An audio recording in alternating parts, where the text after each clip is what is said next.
గౌరు తిరుపతి రెడ్డి వాస్తు విధానానికి స్వాగతం.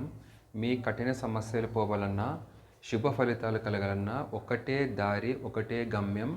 గౌరు తిరుపతి రెడ్డి వాస్తుశాస్త్ర వాస్తవాలు అనే ఆయన బుక్ ద్వారా కొన్ని కోట్ల మంది ప్రయోజనం పొంది ఉన్నారు. కాబట్టి మీరు కూడా ఆఫ్ నాలెడ్జ్ వాస్తుని నమ్మకుండా, చదవకుండా, వినకుండా, చూడకుండా ఈ గౌరు తిరుపతి రెడ్డి గారి వాస్తు చేత మార్పులు పొంది శుభ ఫలితాలు పొందుతారని ఆశిస్తున్నాను.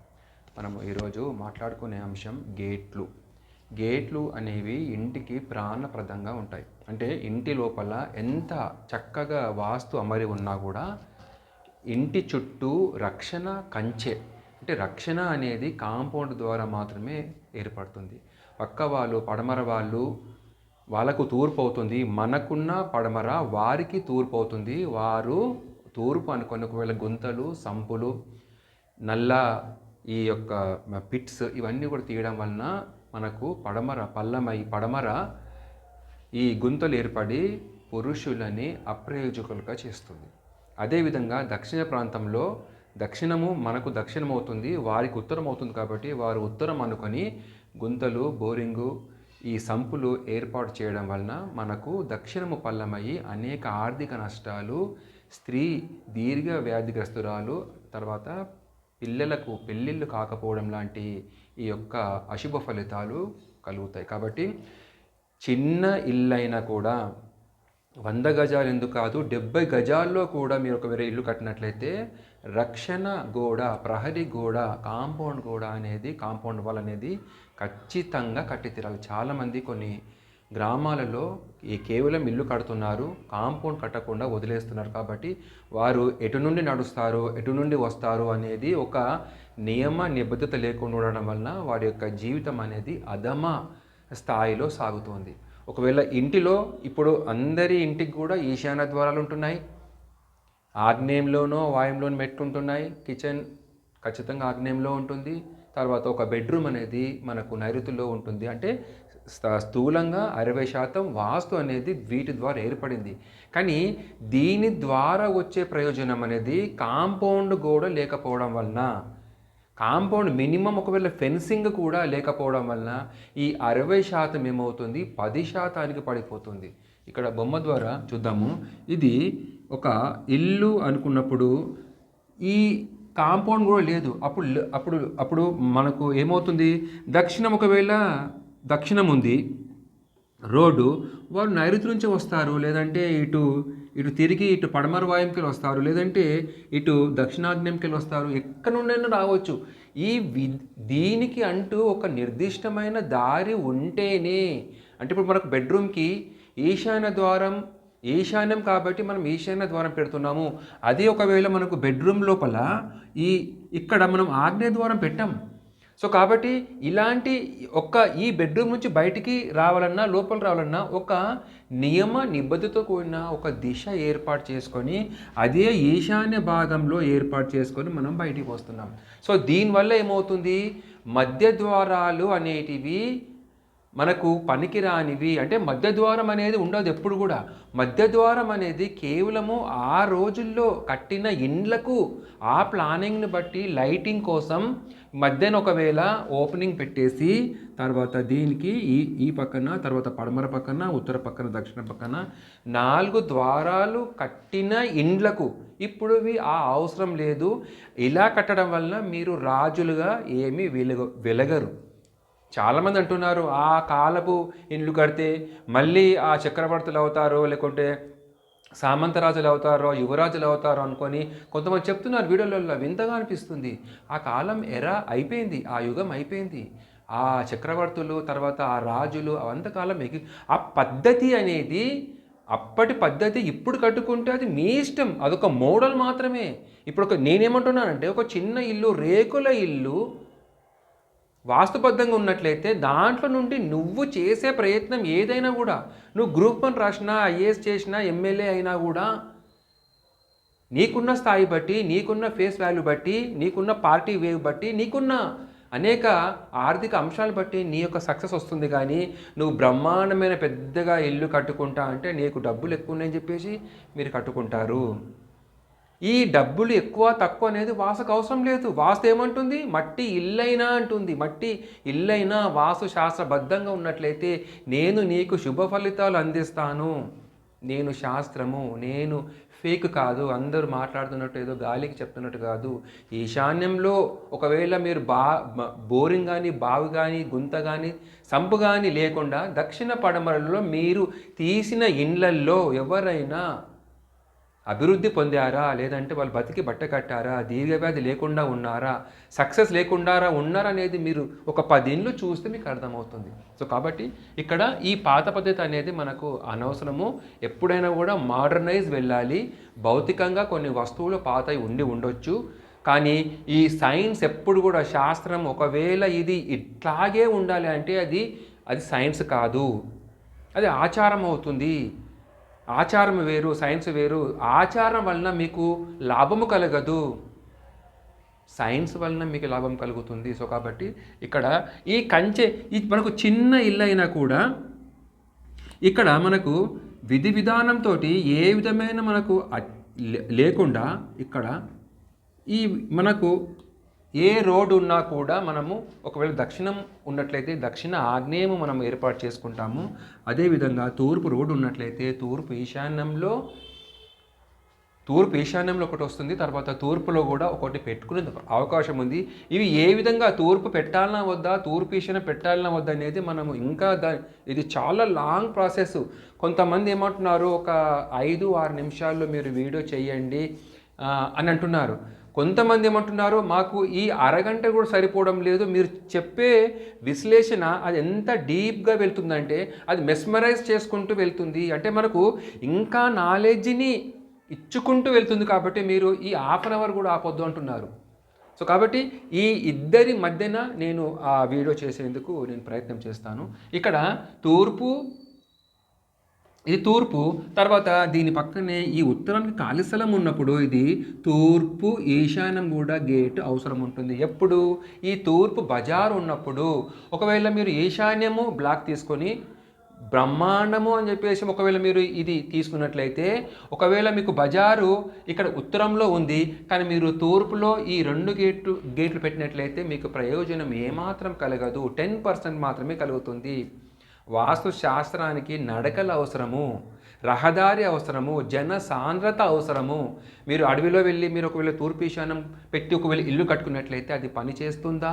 పని చేయదు. కాబట్టి జనసాంద్రత, మీరు మీకు గ్రామాల్లో ఒక చిన్న ఇండ్లు చూడండి, చిన్న స్టోర్లు చూడండి, షాపులు చూడండి, అది ఉంటుంది చిన్న గది మాత్రమే. కానీ దానికి తూర్పు ఈశాన్యం కానీ, ఉత్తర ఈశాన్యం కానీ, దక్షిణ ఆగ్నేయం కానీ, పడమర వాయుం కానీ ఉన్నట్లయితే అది అనేక రకాలుగా అభివృద్ధి చెంది అనేక రకాలుగా మీకు ఆదాయాన్ని ఆర్జిస్తుంది, కస్టమర్ తెచ్చిపెడుతుంది.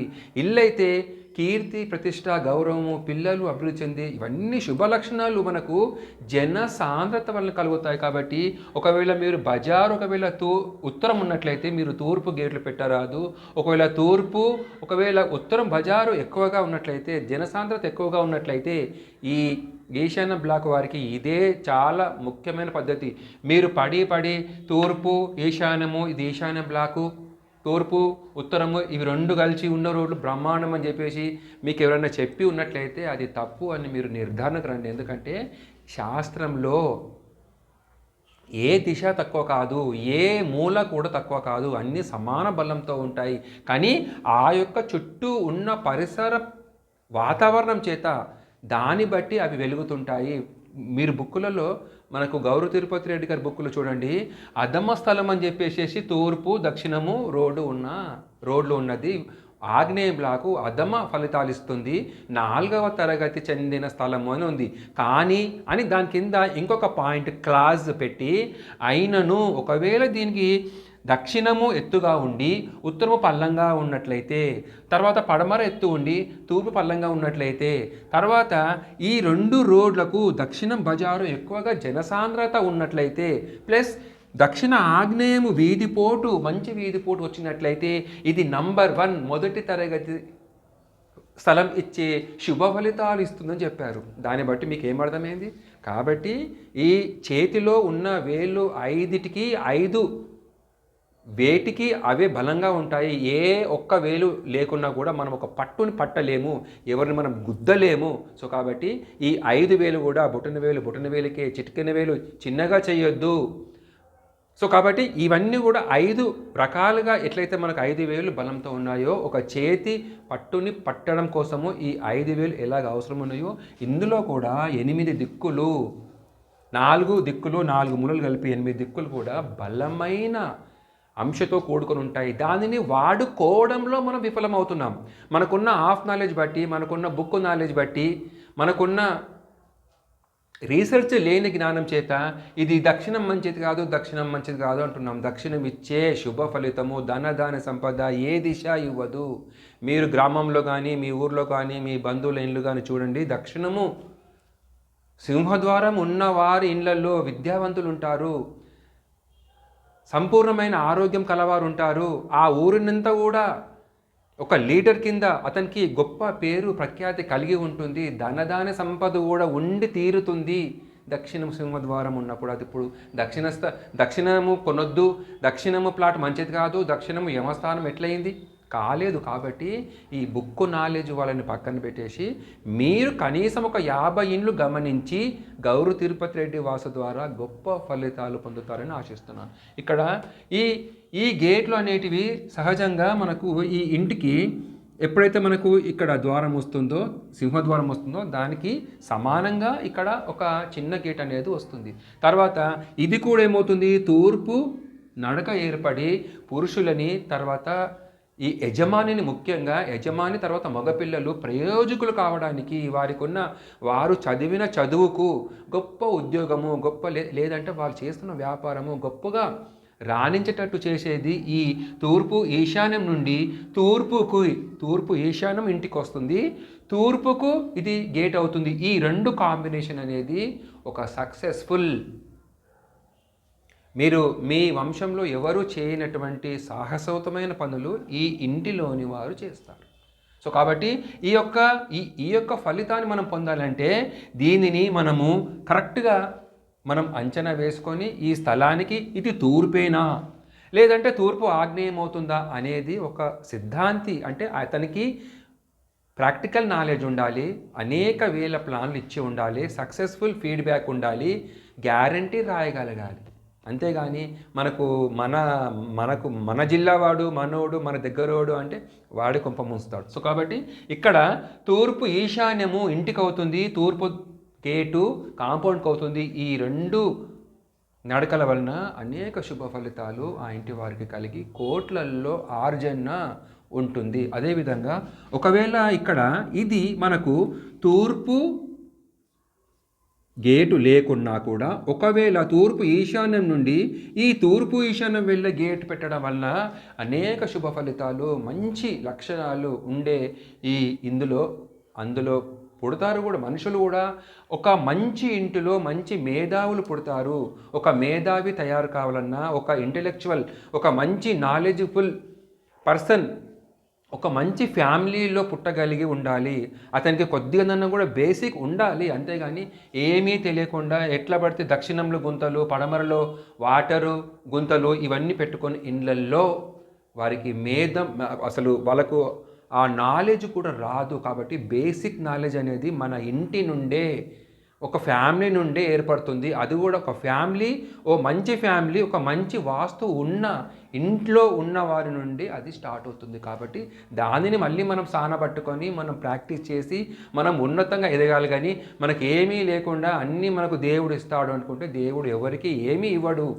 ఎందుకంటే దేవస్థానాలు వాస్తుకు తప్పుగా ఉన్నప్పుడు ఉన్నాయి, అవి కూడా నడవడం లేదు. సో కాబట్టి దేవుడు అనేవాడు కూడా మనిషికి పంచభూతాలు ఎంత అవసరమో, ఒక గుడికి దేవుడు కూడా భూమి మీద ఉంటాడో లేదంటే ఆకాశంలో ఉంటాడో. కాబట్టి ఈ భూమి, ఆకాశాలు, గాలి, నీరు, నిప్పు కూడా అతనికి కూడా అవసరం అనేది గ్రహించి మనము ఈ ముందుకు వెళ్ళాల్సి ఉంటుంది. కాబట్టి ఇక్కడ ఇంటి నుంచి తూర్పు ఈశాన్య ద్వారం ఉంది. ఈ తూర్పు ఈశాన్యం నుంచి తూర్పు లేకున్నా కూడా ఒకవేళ మరొక తూర్పు ఈశాన్యం తోడైతే తూర్పు ఈశాన్యము ప్లస్ తూర్పు ఈశాన్యం స్క్వేర్, ఇది మ్యాథమెటిక్స్ లాగా అయిపోతుంది. సో కాబట్టి ఇక్కడ గొప్ప ఫలితాలు సాధించేందుకు, ఎందుకంటే నడక తూర్పు ఈశాన్యం ఏర్పడింది. అప్పుడు ఏమవుతుంది, ఈ యొక్క ఫలితాలు అనేటివి మనకు మనం చేసే ప్రయత్నం ఖచ్చితంగా చేయాల్సిందే.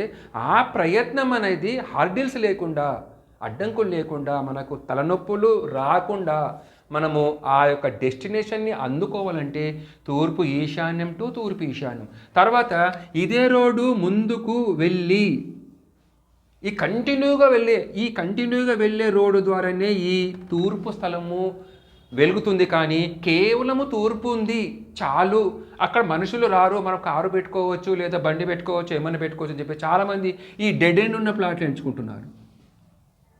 ఇదే అన్నమాట ఇక్కడ వాస్తులో. దీంట్లో ఇదొక శాస్త్రం, అంటే సముద్రం. ఈ సముద్రాన్ని మనము అర్థం చేసుకోవాలంటే ఒక మంచి వ్యక్తిని మనం పట్టుకోవాలి, అంటే మంచి దీంట్లో నాలెడ్జ్ ఉన్న వ్యక్తిని తీసుకోవాల్సి వస్తుంది. చాలామంది ఏమంటున్నారు, అతను ఇంజనీర్ అండి, వాస్తు తెలియదు, ప్లాన్ తీసుకున్నాము. చాలామంది ఇవే ఫోన్లు చేస్తున్నారు. నేను రికార్డింగ్ చేసి పెట్టి అవన్నీ పెడుతున్నా. అది ఏదో ఒక రోజు మీకు ఒక కంటిన్యూ ఒక వీడియోని పెడతాను. చదువుకున్నవారు, పేదవారు, మన మామూలుగా ఉన్నవారు మాత్రం దండమయ్య మాకేం వాస్తు తెలియదు, మీరు ఎట్లా చెప్తే అట్లా కడతా అంటున్నారు. కానీ ఈ BTech, MTech, software, MCA, MBA చేసిన వాళ్ళు మాత్రము ఏం చేస్తున్నారంటే I went to engineer taken plan అంటున్నాడు. అతను ఏమైనా గ్యారెంటీ రాశాడా అంటే no he doesn't know anything vastu, he's engineer అంట. ఇంజనీర్ కూడా వాస్తు తెలిసిన వారే ప్లాన్ గీయాలి. కొత్తిమీర, కరివేపాకు తెలిసిన వాడు వంట చేయాలండి. ఈ సింపుల్, ఇంత లెస్ నాలెడ్జ్ తోటి పబ్లిక్ ఉన్నారంటే వీళ్ళు ఏం జాబులు చేస్తున్నారో నాకు అర్థం కావడం లేదు. ఒక ఇంజనీర్ దగ్గరికి వెళ్తున్నారు, లేదంటే ఒక ఆర్కిటెక్ట్, మీరు ఈ డ్రాయింగ్ తీసుకున్నప్పుడు అతనికి వాస్తు నాలెడ్జ్ ఉందా లేదా, ఈ డ్రాయింగ్ని ఎట్లా పడితే అట్లా డ్రాయింగ్ని ఆయన ఎందుకు గీయాలి, మీరే గీసుకోవచ్చు కదా. మీరే ఎట్లా పడితే అట్లా గీసుకోవచ్చి అది నాకు చూపించి నా చేత మళ్ళీ మీరు మార్పులు చేసుకోవచ్చు కదా. ఆయన ఇంజనీరు, ఆయనకు వాస్తు తెలియదు, ఒక రాంగ్ ప్లాన్ తీసుకుంటున్నారు, ఇది బాగుందా లేదని చెప్పేసి ఆయన గీసిన ప్లాన్ని నన్ను చెప్పమంటున్నారు. సో ఇంత ఒక ఇంటి నుంచి మనము మన జీవితం మీద ప్రయోగం ఈ విధంగా చేయొద్దు. ఏదో ఒక పండు కొనుక్కున్నాము, ఆ పండు మంచిదా కాదా తెలియదు, తెచ్చుకున్నాము, బాగుందంటే తిన్నాము, బాగలేదంటే పాడేసాము, అది దానివల్ల మనకేం ప్రాణాపాయం రాదు. కాబట్టి ఈ ఇంటి నుంచి మాత్రము మీరు అధహ పాతాళానికి తొక్కబడతారు. మళ్ళీ మీరు లేవాలంటే లేవలేరు. చాలామంది 85% పీపుల్ ఒక మధ్య ఏజ్ వచ్చిన తర్వాత పిల్లలు ఎదిగి ఉంటారు, ఫ్యామిలీని నడపాల్సి ఉంటుంది. అప్పుడు మీరు అప్పుల పాలు కావడమో, లేదా అనారోగ్యానికి గురి కావడమో, లేదంటే యాక్సిడెంట్ అయ్యి మీరు మంచం మీద ఉండడం వలన స్ట్రక్ అయిపోతుంది లైఫ్. కాబట్టి ప్రయోగం చేయొద్దు, మీరు ప్రయోగం చేయొద్దు. మీకు తెలిసినా కూడా ప్రయోగం చేయొద్దు. పంక్చర్ మనం చేసుకోలేము. మన కార్లో కిట్టు ఉంటుంది, ఎయిర్ పంప్ ఉంటుంది, తర్వాత అదేదో ఇట్లా పెట్టి తీస్తారు కదా మన పంక్చర్ వాళ్ళు. అది కూడా నేను కార్లో పెట్టుకున్నాను, కానీ నేను ఎప్పుడు చేయలేదు ఈ 20 ఏళ్లలో. ఎందుకంటే అక్కడ ఒక మనిషి ఉన్నాడు, ఆ మనిషిని నేను పిలుచుకొస్తాను.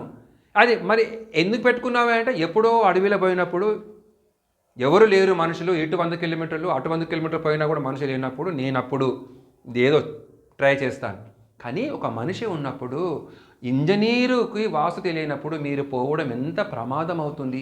ఎన్ని లక్షల రూపాయలు, ఇప్పుడు ఒక ఇల్లు కొనాలన్నా లక్షల రూపాయలు, కోట్ల రూపాయలు. ఒక 2 బెడ్రూమ్ 3 బెడ్రూమ్ ఒక అపార్ట్మెంట్ కొన్నా కూడా 2.5 crores ఉంది. ఇన్ని కోట్ల రూపాయలు మట్టిలు పాలు చేస్తున్నారు. తర్వాత అందులో మీరు ఉన్నట్లయితే మీతో పాటు మీరు ఏమీ తెలియని అమాయక పిల్లల్ని కూడా మీరు మంటలో వేసినట్లు వేస్తున్నారు.